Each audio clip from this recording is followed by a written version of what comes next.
What's up, everybody? I'm back with another movie review. This is of Madagascar 3, Europe's Most Wanted. And I want to say this movie was released in 2011, may have been 2012. The correct date it came out will be in the title of the video. I'm going to say 2011, though, is my thinking there.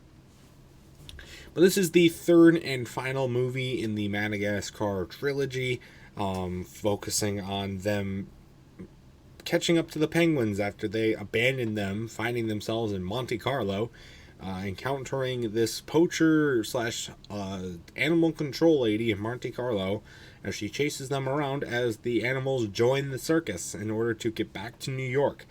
And in this movie, they actually do get back to New York and are faced with the dilemma of either to finally go back to the zoo or to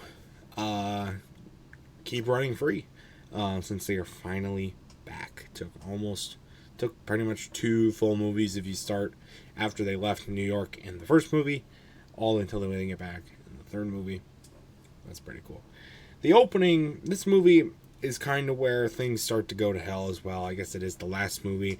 The beginning, though, is pretty good. Like the first few sequences of them when they're still in Africa, they tried to redo the ending of the second movie at the start of the third movie. It's not completely correct. It's not like mirror images of each other or like same things, like scene for scene, which I thought maybe they would be able to more easily do, but maybe not. I don't know how that really works, but it wasn't completely identical. It was identical enough that nobody really it doesn't really matter. I mean, I don't really care. They got the same premise across and everything. But then we get this weird like dream hallucination of like Alex and the like being old. They really, I correct me if I'm wrong, if I'm missing something, but they don't really play on that for the rest of the movie. I don't know if like early in the movie's production that was going to be like something they were going to focus on, Alex like wrestling with the fact that he's getting older. Or something like that, because they have this whole scene where like everybody's old and he's like visioning everybody being old, including himself, and this ends up being a dream, and it's like his birthday or whatnot, and they never really play on that. I don't know why that is. It's a really weird scene in that scene as well. But yeah, they find out it's his birthday, and they have come to the realization that the penguins are not coming back for them. They took the gold and are running off with it in Monte Carlo. And now they decide to go back. They go to Monte Carlo, assuming they got there by water. Don't know how, but we see them in water when they actually get there, and catch up to the penguins. And I think the whole scene in actual Monte Carlo, where we get introduced to the antagonist lady of the movie. Her name is Dubois. Hilarious name, by the way. Her name is Dubois. And I think the whole sequence in Africa and in Monte Carlo I guess they're both in Africa, but you know what I mean. The African savannah part, and then also Monte Carlo. I think those are great sequences. I think that part of the movie is great. It's after they leave Monte Carlo, I think the movie starts to go downhill. Before we get to that, though, I'd like to point out that Alex's mom and dad, not even mentioned, not even seen. They were there at the end of the second movie, not there at the beginning of the third movie. Not mentioned, not seen. I don't know if that's because they couldn't get the actors back, or they just couldn't fit them in, or whatnot. It was like they included in the beginning of the second movie, they still included the lemurs in Madagascar before they left, but they didn't even include Alex's mom or dad here. So that's really weird. I don't know why they chose to do that, but it's just, I mean, they were only there for a brief period of time before they left in the movie, so it wasn't that big a deal, but it was just like, something that was noticeable right off the bat. And then, like I said, the Monte Carlo sequence, I think, is hilarious, and everything that goes on there. But I think it's after they leave Monte Carlo and actually join the circus that I think things really start to go downhill as far as like this movie being good. It's where we introduced to here's the thing, right? They knew it was going to be the last of the movies, like the last trilogy. This is it. After this movie, They're done. So why in God's name are we introducing six new characters to join with these original guys that we already know? I think in the last movie, right, maybe like it's good to introduce new characters in every movie to keep things fresh, to add on to what you already started. But to do it with so many characters, like these, like we have the cheetah girl, the tiger, the bear, the seal. Like, why these guys, except for the tiger, I guess, don't really get proper establishment and really don't. They feel kind of just like placed in there, like rushed, and it's just I don't know. They just don't feel necessary. I guess that's what I should say. They don't feel necessary to be in there. So it's kind of weird for me. I don't understand it at all. But what do I know? It's just not necessary for them to be there. Too many, I guess I should say. Too many. Because those are like main characters too. I guess the bear's not really a main character because he's affiliated with King Julian, who's already a side character. But he's like a main side character. But he doesn't have those like little side characters that we have lines and talk and you know who they are throughout the movie. It's too many, right? That's almost double this like already like circle of people or characters. I should. They're not people. They're characters. So that's just weird to me. I don't know why they chose to do that, but and also like the premise of them joining the circus. There's lots of, for up to this point we had seen animals interacting with normal human life, or even just being regular animals and interacting in the world as if they could talk like humans, but also and acting like animals.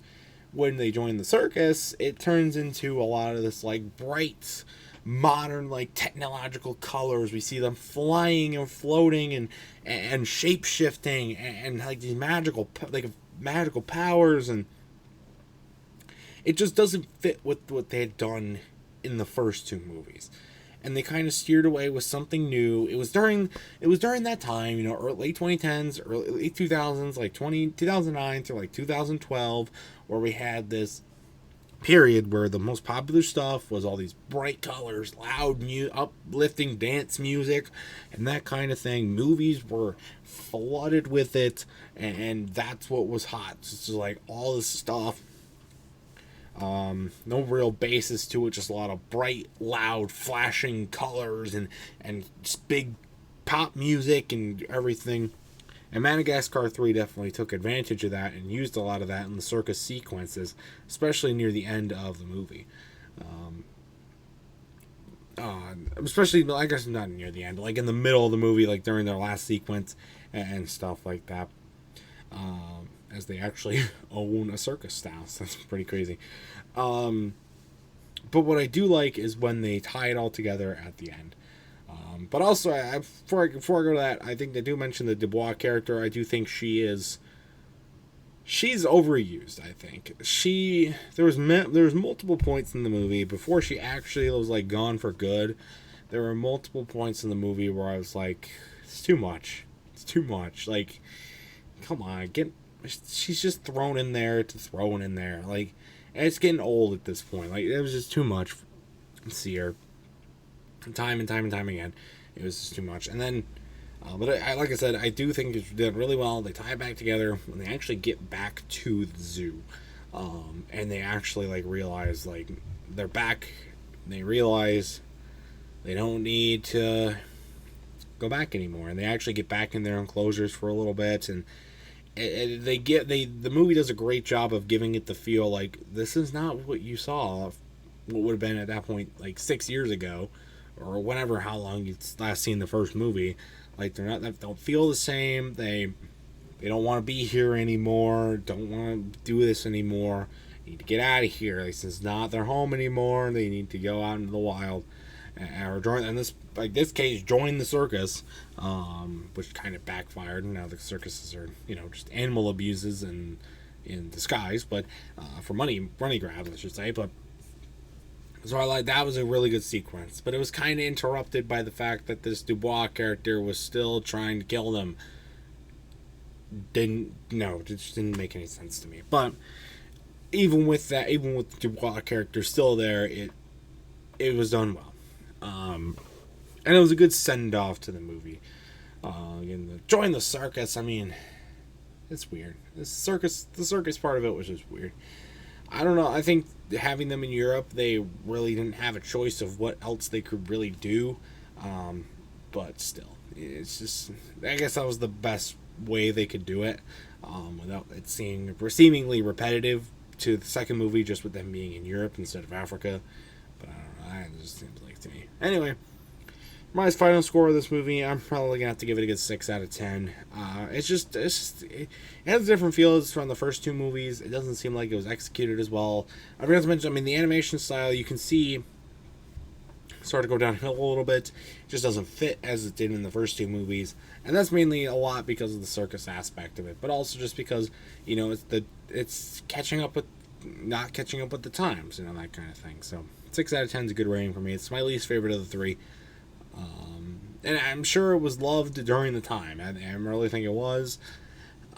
But I don't think it's really stood up to it as the other two have, in my opinion. So that's going to do it for this movie review of Madagascar 3, Europe's Most Wanted.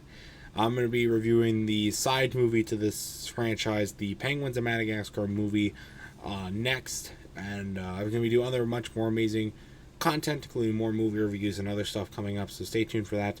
And stay tuned. Until next time. See you guys later. Goodbye.